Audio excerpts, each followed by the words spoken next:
Hello बच्चों, good morning. आज मैं वर्ग 8 विषय हिंदी पाठ बारे पढ़ाने जा रही हूँ। पाठ का नाम है विक्रमशिला। कल मैं आप लोगों को इसका शब्दार्थ लिखवा चुकी हूँ और मैं इसका कहानी आज बता रही हूँ। उसके बाद एक प्रश्न उत्तर लिखूंगी। कहानी आप लोग को आप लोग ध्यान से सुनिए। विक्रमशिला, यह निबंध बौद्धकालीन शिक्षा केंद्र विक्रमशिला विश्वविद्यालय का एक विक्रमशिला जगह का नाम है, जहाँ विश्वविद्यालय माने कॉलेज स्थापित हुआ। बीता हुआ समय में यह बहुत ही परिचित विश्वविद्यालय था। इस अध्याय में प्राचीन ज्ञान परंपरा इस विक्रमशिला के विषय में प्राचीन बातों को बताया गया है। मैं विक्रमशिला हूँ। मुझे भारत की अस्मिता का अमृत कवच माना जाए तो मेरा अतीत मेरा बीता हुआ समय आज के कैम्ब्रिज विश्वविद्यालय और ऑक्सफोर्ड विश्वविद्यालय से कहीं अधिक उन्नत महत्वपूर्ण था। एक समय था जो अतीत में बीत चुका है। वह समय था कि विक्रमशिला विश्वविद्यालय कैम्ब्रिज जो विश्वविद्यालय है और ऑक्सफोर्ड उससे भी ज़्यादा महत्वपूर्ण था। मेरा यहाँ आर्यभट्ट विद्वान, यहाँ एक से एक विद्वानों ने योगदान दिया है।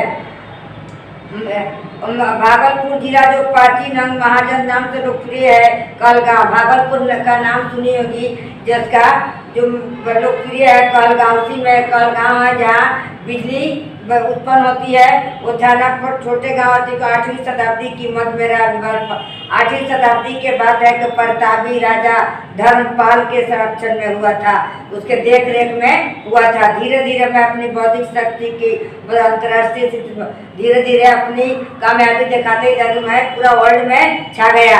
अपने आचार को विक्रमपूर्ण आचरण, उनके अखंडशील मैं अपने आचार बना। मेरे जो विद्वान थे उनको मैं बहुत ही करता था। विक्रम नायक को दमित कई संस्थान बिहार बना के मेरा नाम विक्रम। मैंने बिहार में एक बौद्ध स्थल बनाया जिसके कारण मेरा नाम विक्रमशिला पड़ा। मेरे प्रांगण में 6 महाविद्यालय उनके जगह में 6 महाविद्यालय था। अलग अलग विद्यालय होता था और उसमें जो थे छात्र जो है पढ़ते थे। मेरे पास एक समय पुस्तकालय, वहाँ पुस्तकालय भी था।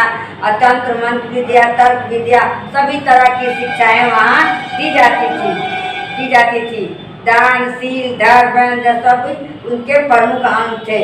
10वीं 11वीं सदी में मैं पूर्वी एशिया का एक उत्कृष्ट शिक्षा केंद्र बन गया था। 10वीं 11वीं जैसा अभी चल रही 20वीं सदी चल रही है, उसी तरह उस समय 10वीं और 11वीं सदी था। उसके पूर्वी एशिया का पूर्वी हिस्सा में क्या था, वह केंद्र जो है बहुत ऊंचाई के शिखर पर पहुंच चुका था। वहाँ ज्ञान की और बातें हुआ करती थी। आचार्य अपने शिष्य को पुत्रवत मान के, और जो विद्वान जो टीचर जो विद्वान रहते थे, जो आचार्य माने पंडित पर जानकार जो विद्वान जो होते थे, जैसे आजकल लोग सर मैडम कहते, उस समय गुरु जी कहते थे। गुरु जी होते थे वह क्या अपने बच्चों को, अपने गुरु को, अपने क्या करते थे, अपने शिष्य को बेटा के समान मानते थे। और मेरा छात्र होना भी उन लोगों का, कॉलेज के स्टूडेंट जो थे वो अपने को शिष्य जो थे गुरु को बहुत आदर करते थे। वह गुरु की सेवा करते थे। उसमें अपना क्या मानते थे, गौरव मानते थे कि मैं बहुत अच्छा हूँ जो मैं गुरु का सेवा कर रहा हूँ। तंत्र विद्या का त्रिक, व्याकरण, अंशिक विद्या, हर एक तरह की शिक्षाएं दी जाती थी बच्चों को। और वर्तमान में सरकार की सकारात्मक सोच अथक प्रयास में वर्षों गुमगाम रहने के बाद एक फिर सूत्रों में आ गया हूँ।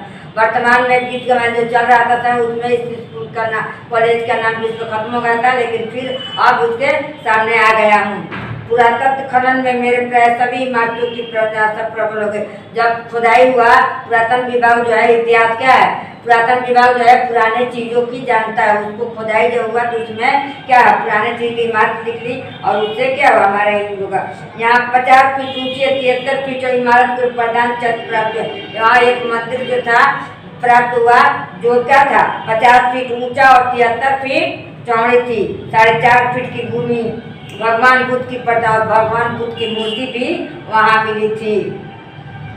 खुदाई का काम अभी प्रारंभिक अवस्था में अनेक महत्वपूर्ण वस्तुओं के प्रकाश मानी संपत्ति और एक खुदाई में एक से एक सामान जो उस समय था सभी जो है मिलती जा रही है।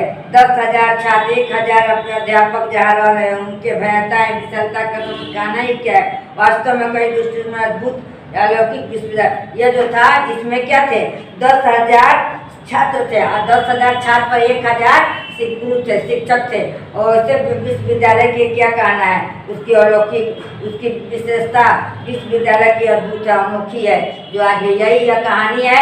इसके बाद यही इस कहानी है 13वीं सदी काल में तुर्की आक्रमण के कारण ऐसा सर्वनाश हो गया। जब 13वीं सदी में तुर्की का आक्रमण हुआ उस पर हमारे भारत पर आक्रमण किया तो क्या होगा उसका विनाश हो गया और वह ध्वस्त खत्म हो गया। लेकिन आज भी भविष्य में उसे हमने जानने के घूमने की अगर मौका मिले तो आपको जाके देखिएगा विक्रमशिला आज भी आपको देखने को मिलेगा। इसके बाद मैं एक प्रश्न आप लोगों को लिख रही हूँ इसे आप लोग अपने कॉपी में लिखिए। प्रश्न है विक्रमशिला नामांकन के संदर्भ में प्रचलित जनश्रुति क्या है। इसका उत्तर होगा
यह पहला प्रश्न है, विक्रमशिला नामांकन के संदर्भ में प्रचलित जनश्रुति क्या है।